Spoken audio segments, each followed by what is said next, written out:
when motivation becomes a liability. There is a moment when people stop trusting themselves. It usually happens quietly. The alarm rings. The room is cold. Breath clouds the air for a second before settling. A hand reaches out, pauses, then pulls back under the blanket. Nothing dramatic happens. No failure is declared. But something weakens. The body learns that intention is negotiable, and that lesson lingers longer than any burst of energy. Most people are taught to wait for motivation. They treat it like weather. If it arrives, they move. If it doesn't, they delay. Over time, their days fill with preparation instead of action. Shoes stay by the door. Notebooks remain clean. Plans multiply while behavior stays the same. Friends nod in agreement when they talk about getting back into it, and no one expects follow-through anymore. You can see it in the shoulders when they speak. Slightly rounded. In the voice, just a fraction softer when commitments are mentioned. Motivation has trained them to bargain, and bargaining has trained them to stall. Warriors and monks noticed this long before modern language existed for it. Figures like Miyamoto Musashi lived inside routines that did not ask permission from mood.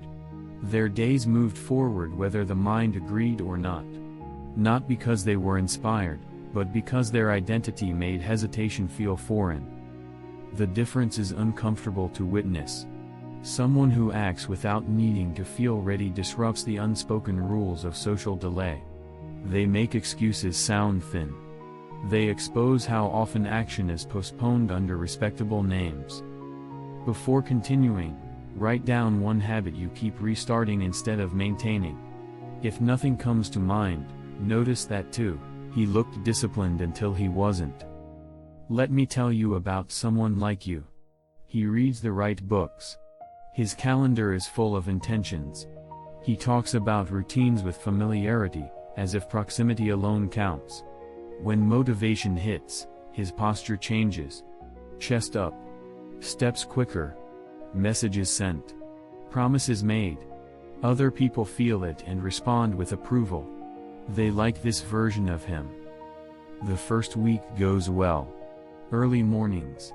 Muscles sore, breath rough in the cold air, fingers stiff around the cup before training. He posts less. He tells fewer people. There is a quiet pride in moving while the body resists. But underneath, something fragile is forming.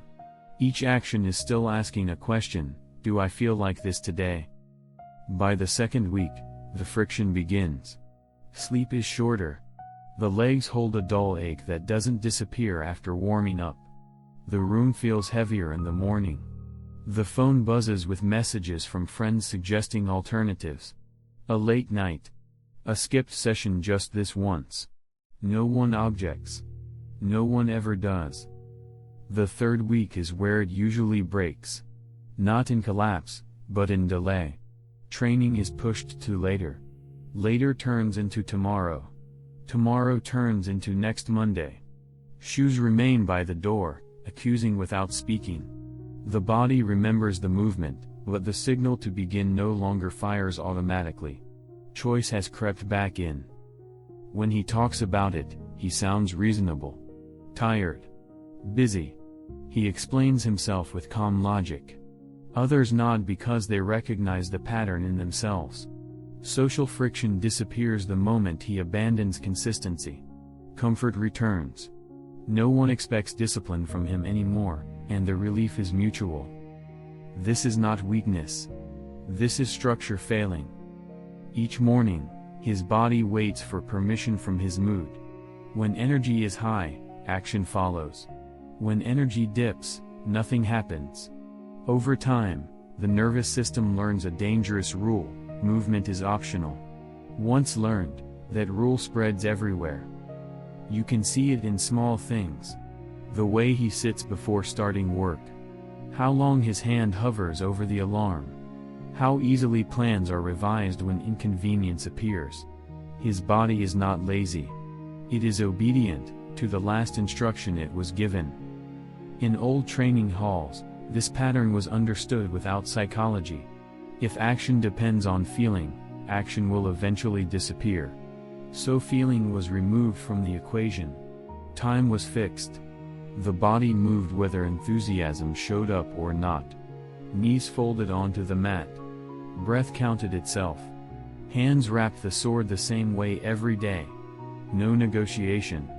No assessment. The man you recognize in this story doesn't fail because he lacks desire. He fails because he has trained himself to wait. And waiting feels harmless, until it becomes permanent. The question is not how to restart. It is what happens when waiting stops feeling like an option, the negotiation that steals the morning. The damage doesn't happen when he quits. It happens earlier. The alarm sounds. The room is dark. Air sits cold in the lungs. Eyes burn before they open fully. He lies still, listening to the quiet hum of the building, the distant movement of someone else already awake. The body waits. Not for strength, but for a verdict. Just today, the thought arrives. Just recover. Just adjust. The hand reaches for the phone. The screen lights his face. Shoulders sink a fraction. The negotiation begins without words. He runs a soft inventory: sleep debt, stress, mood. Each check feels responsible. Each one delays motion. The floor stays cold. Feet stay warm under covers. Time leaks. This ritual repeats. Not with drama, but with precision. The body learns the sequence. Alarm. Pause. Assessment. Decision. Relief. The pulse never rises. The breath never deepens. Muscles never warm. The nervous system catalogs the pattern and files it under normal. Later, when he finally stands, the moment has passed. He moves stiffly, jaw tight, already behind. Coffee burns the tongue. Fingers fumble with the mug. The day begins in deficit. At work, someone jokes about discipline. He smiles. The comment slides off because there is nothing to defend. What he doesn't see is the cost of the pause. Every time action waits for approval, approval becomes required. The body explains itself to the mind.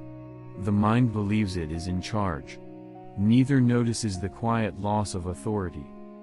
In old halls of training, mornings were engineered to remove this theft.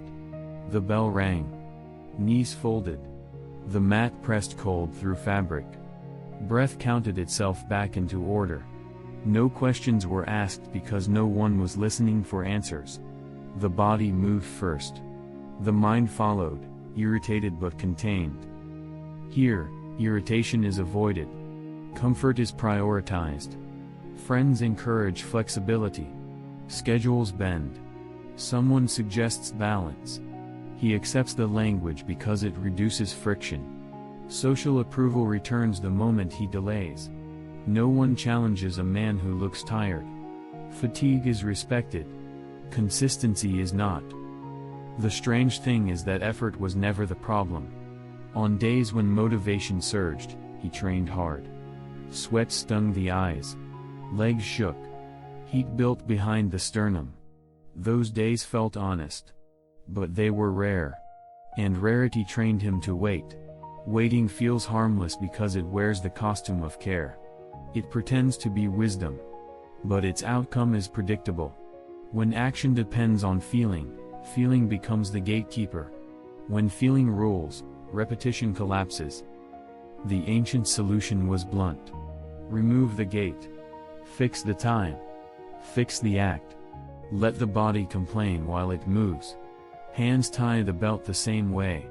Shoes are placed the night before. When rain falls, training moves indoors without discussion. When exhaustion appears, intensity drops, but attendance does not. The morning is stolen not by laziness, but by negotiation. And anything that must be negotiated can be refused. When choice enters, consistency leaves.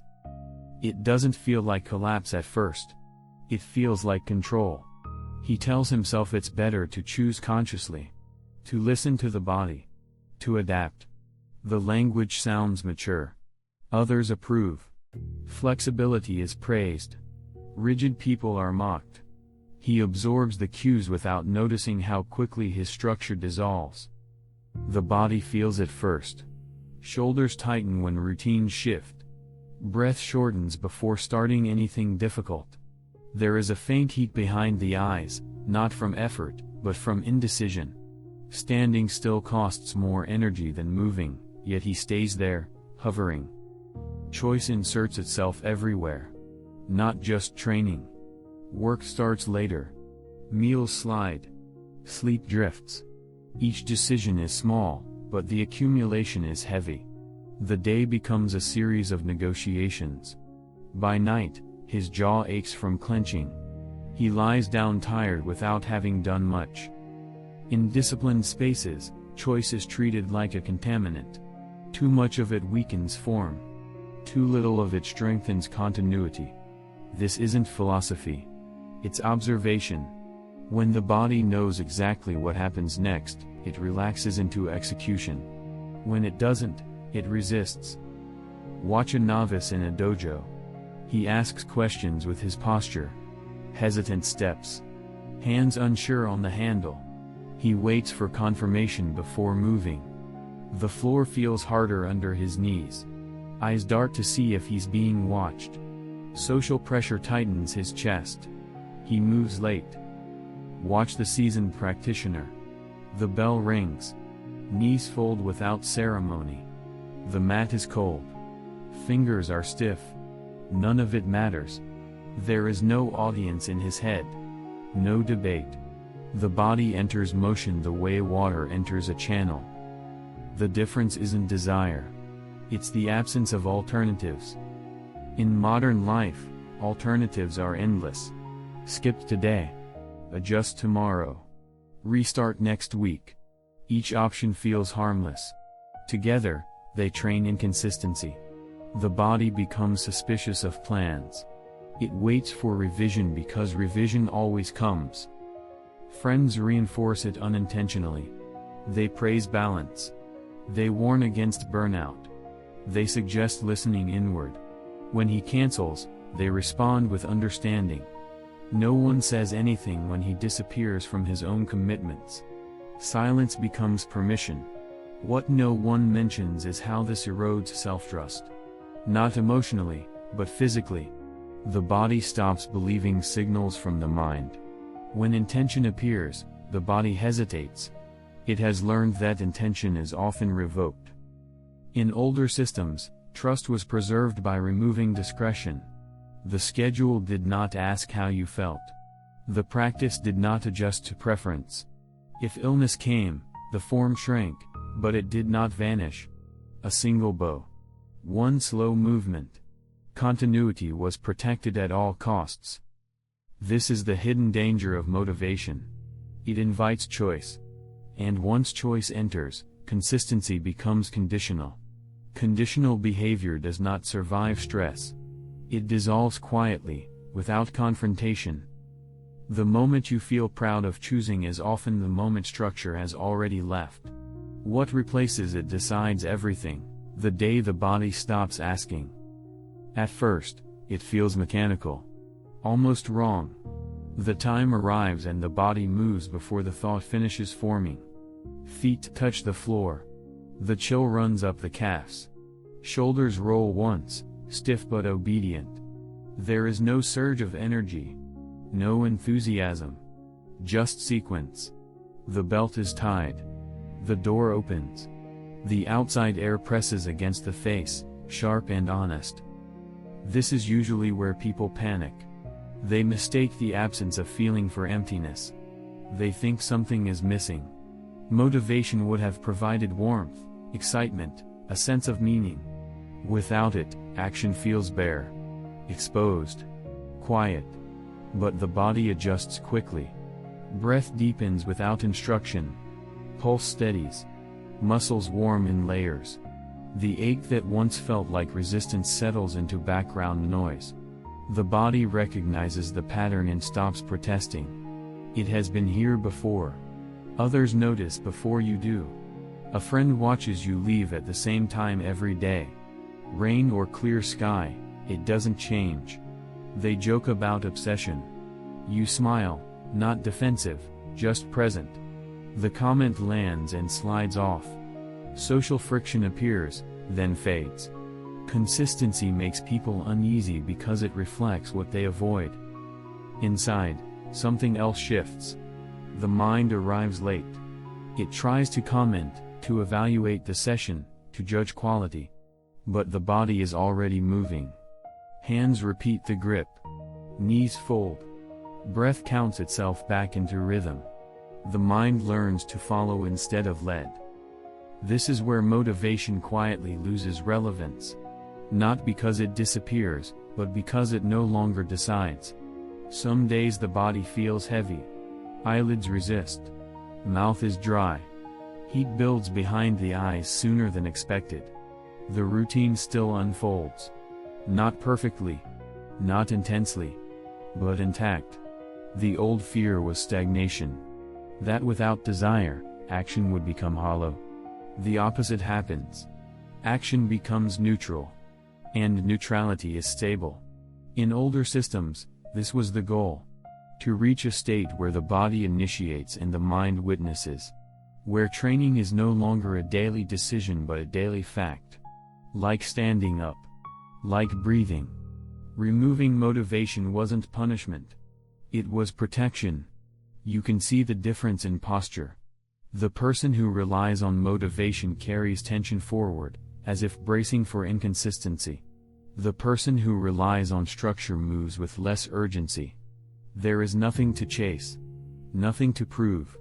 The work is already scheduled. This is when excuses lose their power. They still appear. Thoughts still suggest delay. The weather still interferes. Invitations still conflict. None of it reaches the hands or the feet. The body has learned the order of things, and the order does not ask. The dangerous part is how ordinary this feels. No breakthrough moment announces it. No celebration marks the shift. Life simply continues, with fewer internal arguments and less wasted energy. The question stops being, "Can I do this today?" and becomes, "What happens if this never stops?" Continuity survives where intensity fails. Most breaks do not come from chaos. They come from standards. He believes if it can't be done properly, it shouldn't be done at all. The thought feels noble, clean, efficient. On days when energy is high, this belief rewards him. Sessions are hard. Sweat darkens fabric. Breath rasps. Legs carry a dull fire long after stopping. He leaves satisfied, upright, certain this is how discipline should feel. Then a day arrives that doesn't cooperate. The body wakes heavy. Sleep clings to the eyes. Joints feel thick, as if wrapped. The floor is colder than usual. There is a faint pressure behind the temples. He stands there, already measuring the gap between how today feels and how training is supposed to go. The standard looms. The body hesitates. So he skips. Not because he can't move, but because he can't perform. This is where continuity usually dies. Not in failure, but in pride. In older practices, the response was different. When illness came, the form shrank. When injury appeared, movement slowed. When exhaustion settled deep, the session shortened. But something always happened. A bow. A stance. One deliberate breath in place. The chain was protected. The body understands chains better than goals. Break a chain once, and it becomes easier to break again. Preserve it, even thinly, and it tightens on its own. This is not theory. It is sensation. The body remembers what happened yesterday and expects it today. You can feel the difference immediately. On days when something, anything, was done, the next morning begins with less resistance. The hands move sooner. The breath finds rhythm faster. On days when nothing happened, the following day feels heavier, as if starting from zero. Social pressure interferes here. Others encourage rest. They warn against obsession. They praise recovery. The words sound caring. And sometimes they are. But often, they mistake continuity for excess. When you choose a reduced version instead of a full stop, it unsettles them. It reveals that stopping was never required. This is where discipline stops being visible. No one applauds the shortened session. No one notices the quiet bow in an empty room. There is no story to tell. Just a body that did not break its agreement.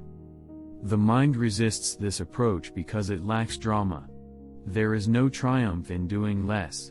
No identity boost. The ego prefers intensity because intensity feels meaningful. Continuity feels small. Almost insulting, but continuity survives stress. Intensity does not. In training halls, this was understood through repetition. The same movements, day after day, regardless of quality. Some days sharp. Some days dull. All days present.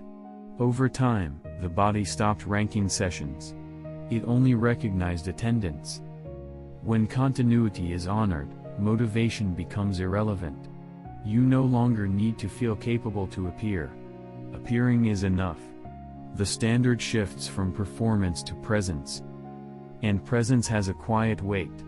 It doesn't ask how you feel before it acts, when obstacles are answered before they appear. Most failure happens under pressure. Not because the pressure is extreme, but because it demands a decision.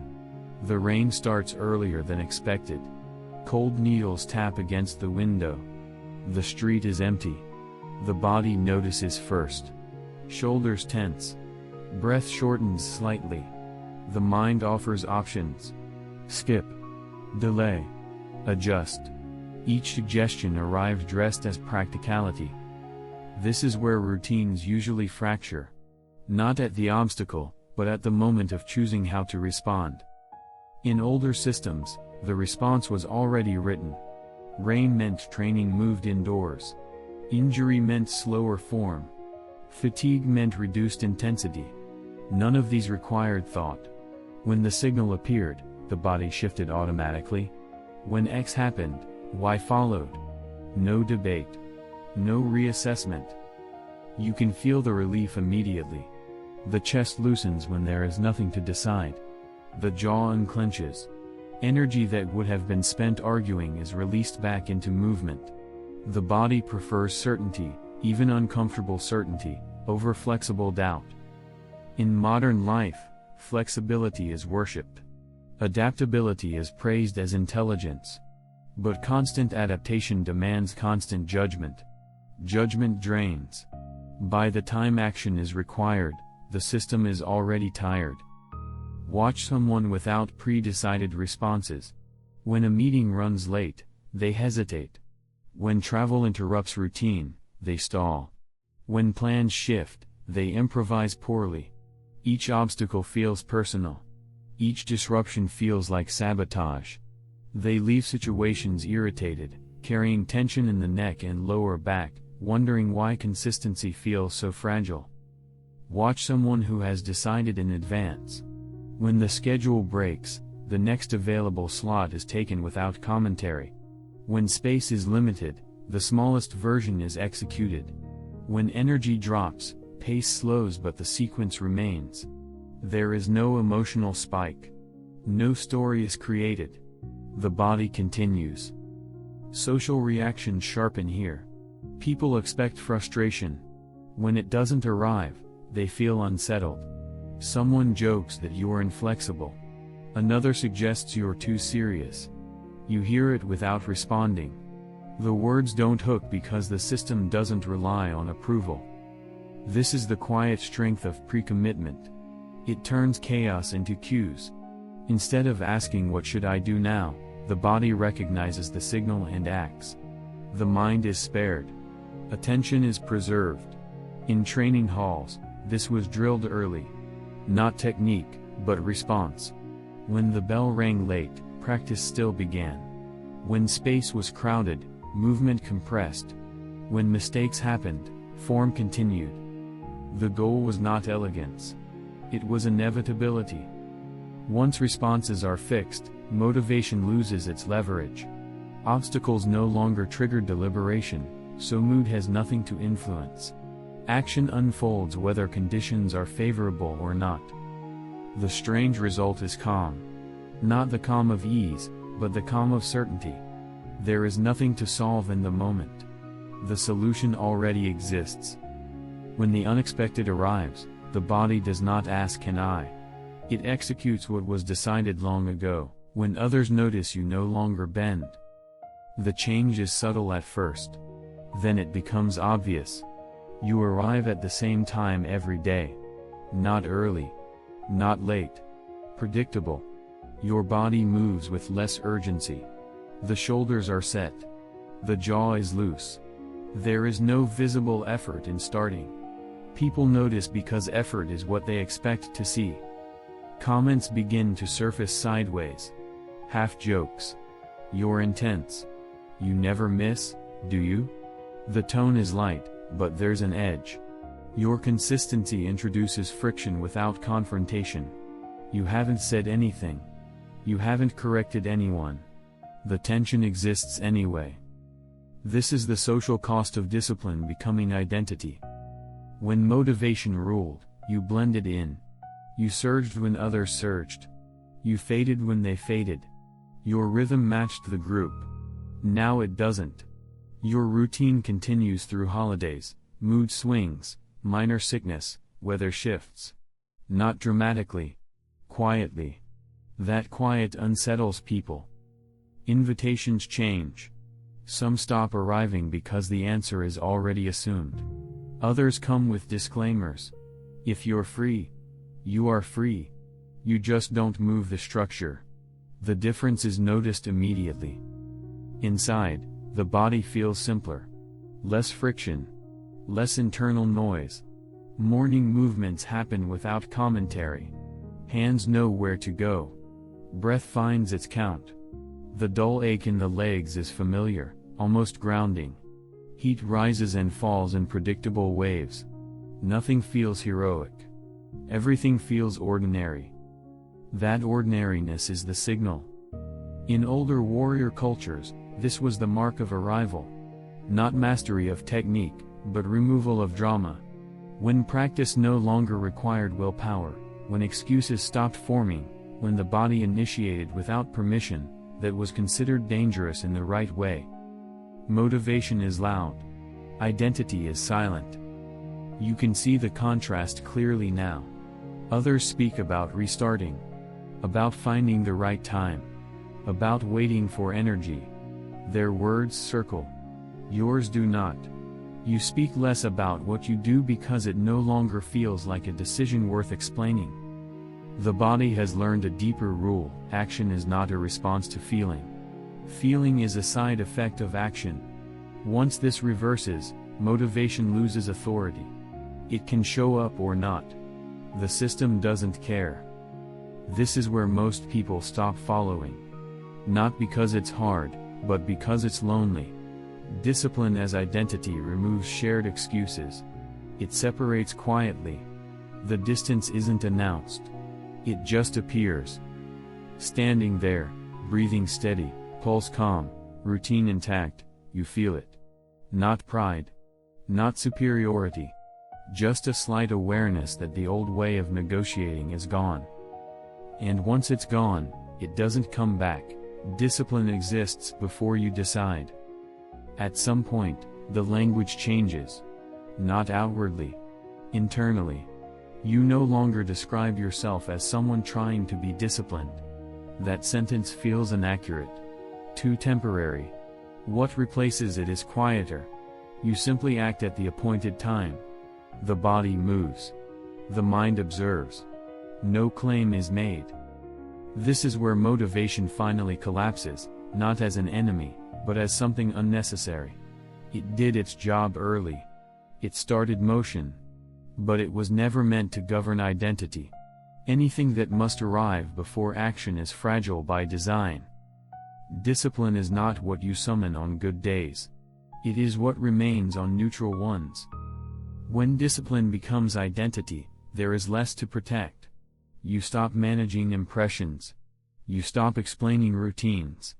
The work no longer needs witnesses. The floor is still cold. The lungs still pull in dry air. Muscles still ache. None of this requires interpretation anymore. This is why disciplined people appear calm. Not because life is easy, but because fewer things are debated. Energy is no longer wasted on internal permission. It is spent on execution. Quietly. Repeatedly. Most people will never cross this line. Not because they can't, but because it removes too many excuses at once. There is nothing left to blame. No mood to wait for. No story to hide behind. If you recognize yourself here, don't announce it. Don't promise anything. Promises belong to motivation. Just decide once what happens tomorrow when the time arrives. Then let the body do what it's told. Comment with one action you will perform tomorrow at a fixed time. No explanation. No context. Just the action.